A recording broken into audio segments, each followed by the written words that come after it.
Si Senator Bato de la Rosa, mga sangkay, mukhang nagtatago na. Pag-usapan po natin ito. Tingnan po natin yung report, mga sangkay, kasi nga po, hindi na daw po nagpakita.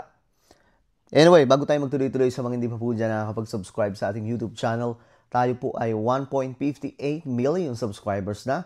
Padami po tayo ng padami dito sa YouTube. Kaya naman, ano pag hinihintay nyo? Makikita nyo po yung subscribe button sa baba ng video na to. I-click nyo lamang po yung subscribe.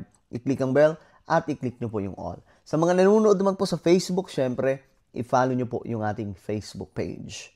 Shoutout ka pala sa lahat ng mga nanonood ng mga solid sangkay dyan. May mga driver, habang nagmamaneho daw po, nanonood sa atin. May mga nasa palengke, nanonood sa atin. May mga nagtitinda naman, nanonood din po sa atin. May mga nasa bahay, nanonood sa atin. Magandang oras po sa inyong lahat. At shoutout po sa inyong lahat. Mabuhay kayo. Alright? Ngayon, ito mga sangkay. Sa report, Bato, hindi daw pumasok sa pagbabalik ng sesyon. Anong nangyari? Hindi pumasok si Senador Ronald Bato de la Rosa sa pagbabalik ng sesyon ng Senado nitong Martes ng hapon. Nako, mga sangkay, may naalala ko dito. Kasi, alam nyo dati nung si PRRD, bigla pong kinuha, mga sangkay, at dinala doon sa dahig. Si Senator Bato hindi po nagparamdam. Hindi po siya nagparamdam ng mahabang mga oras. Matagal po muna, mga sangkay. Di ko lang matandaan kung umabot ng 24 hours. Basta parang isang araw siya na wala po talaga. Hinahanap siya ng media. Bakit hindi siya nagpapakita? Bakit nawawala? Pero wala silang nahagilap. Kasi itong si Senator Bato, mga sangkay, matakot din po ito. Takot na takot po yan, mga sangkay, na mailagay po sa, mapadlock din po sa katulad po ni PRRD. Siyempre, ikaw ba naman, hindi sa Pilipinas yung paglalagyan mo, doon pa sa ibang bansa, na ibang lahi po yan, mga sangkay. So, dito kabadong-kabado po siya. Ngayon, ayon po sa balita, walang naibigay na paliwanag ang tanggapan ng senador nang tanungin kung bakit absent ito sa sesyon. Nako po, mga sangkay. Sabi dito, ang pagliban ni De La Rosa sa sesyon ay kasunod ng napaulat na arrest warrant na inisyu ng International Criminal Court. Kaya nga naisip ko sana hindi na lang nagsalita itong si Boying Rimulya Napatanong tuloy ako noon, teka lang, kung totoo na may arrest warrant na, bakit kailangan pagsabihin yon? Ang mangyayari tuloy dyan, mga sangkay, makakatakas ang kung sino mang taong involved dito. 'Di ba? Kasi isipin nyo, pag nalaman niya yun, maririnig na niya yan sa kanyang tenga at may imagine na niya na aarestuhin siya. So ngayon, wala siyang ibang gagawin dyan, kundi gumawa ng paraan para maka-escapo. 'Di ba? Mga sangkay. Ngayon, ayon po sa report na samantala sinabi ni Senate President pro tempore Panfilo Lacson na hindi maaaring magtago ng matagal sa Senado si De La Rosa sakaling magdesisyon siyang gawin ito. Yun yung bad news, mga solid sangkay.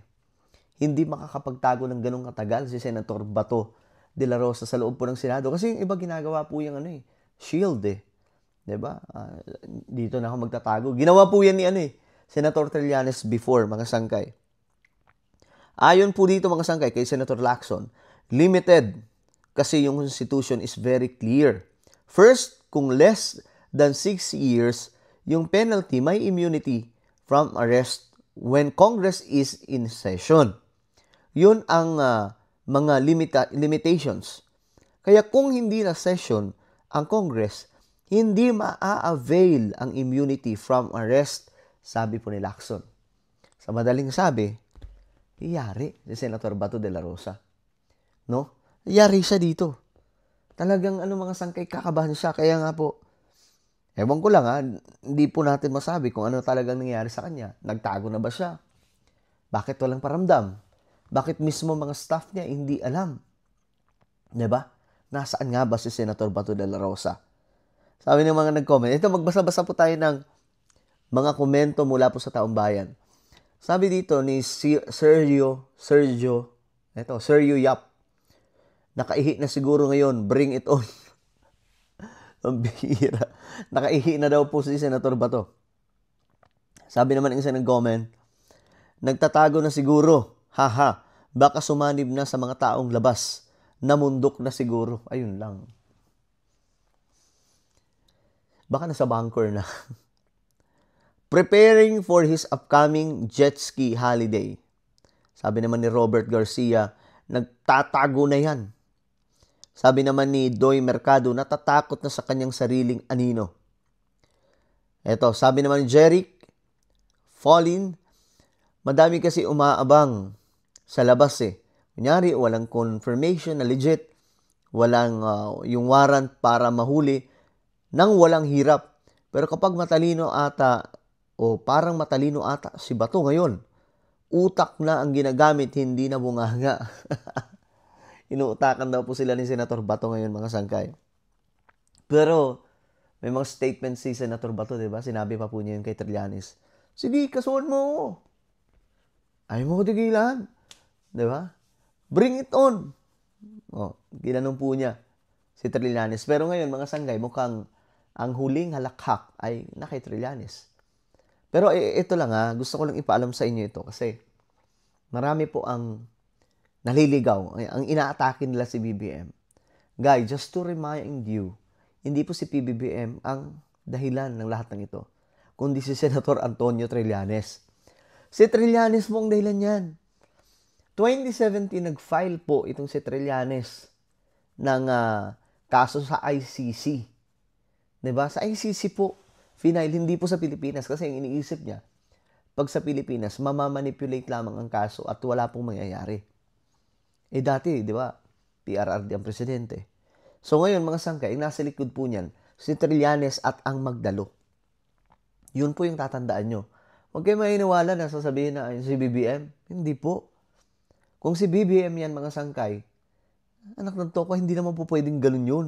Kaya itong si Kiko Barzaga, nakakatawa na lamang po yung kanyang pinapalabas na si BBM daw po ang aaresto, si BBM daw ang umaresto kay Tatay Digong. Kalokohan yan. No? Masyado na lamang po sila gumagawa ng propaganda talaga ngayon kasi mukhang iniisa-isa na. Ngayon, after Bato, sinong susunod? Sige nga. For example, masawatan na talaga si Senator Bato. Sa tingin nyo, mga sangkay, sino ang susunod na dadamputin ng ating otoridad o ng Interpol? Si Senator Bongo ba? Si Vice President Sara Duterte? O kung sino mang mga DDS? Kasi mga sangkay, medyo malalim po itong malalim po itong usapin, mga sangkay. May mga iba magdi-disagree, yung iba naman agree na masawata si Senator Bato de la Rosa. Well, kung kayong tatanungin, ano pong inyong opinion, comment down below. Huwag niyo pong kalimutan na i-subscribe yung ating YouTube channel.